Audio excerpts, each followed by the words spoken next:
Hey guys, what's up, and I welcome you all to a new League of Myths episode. As usual, if you end up enjoying this video, don't forget to hit the like button. But let's move right into the first myth.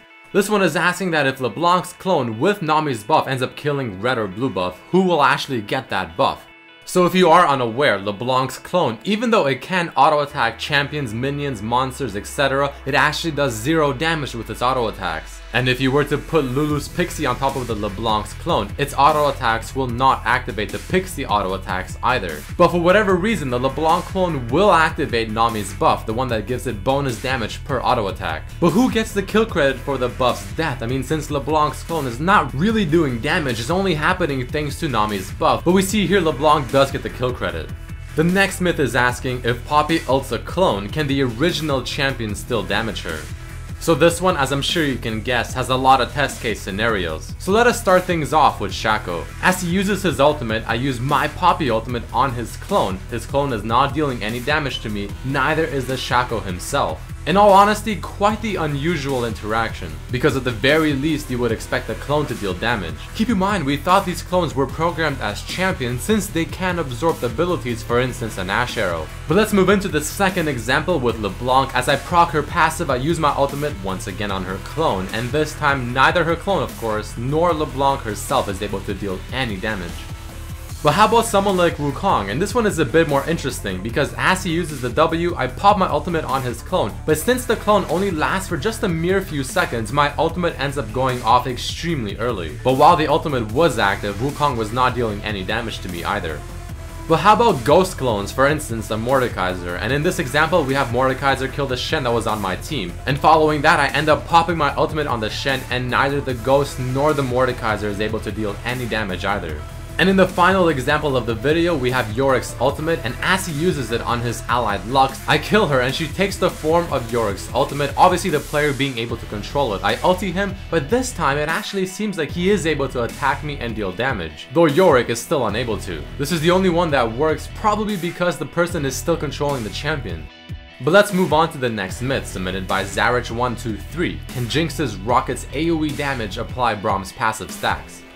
So Jinx's Q does have 2 forms, one of which being a rocket launcher. And the cool thing about that form is that each auto attack does AoE splash damage. But as the Braum puts his passive on all the minions in the back line, I auto attack them with my rockets, but only the one I'm actually auto attacking directly gets a stack of the passive. So obviously the answer is no. However, if you have a Runaan's Hurricane, whether it's Jinx or any other ranged champion, you can apply every single stack of Braum's passive with the 3 auto attacks that you do.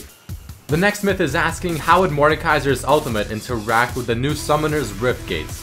So for this one we have a red team Fiora, and the Mordekaiser is gonna kill her, take her form as a ghost, and we will see if the champion who used to be on the red team and being unable to walk through the blue gate can now walk through it. As I kill the Fiora, I'm able to easily put her right through the gate without any problems.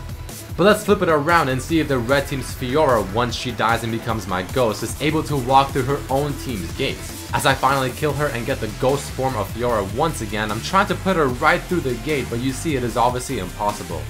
And the final myth is going to be one I somewhat touched in my Did You Know Irelia. If Irelia ults but revives with Zilean ultimate, is there a visual bug with her? And if so, how bad can it be? So here's how this one works. I will be dying to tower, popping my ultimate just before I die, and Zilean will also use his ultimate on me. And you can see as I revive, I have 1 stack of Aurelia's blades kind of hovering behind her the whole time. But can we continue to replicate this, and how far can we go? So here we are doing it once again. This is the second iteration, and now you see 2 blades right behind her.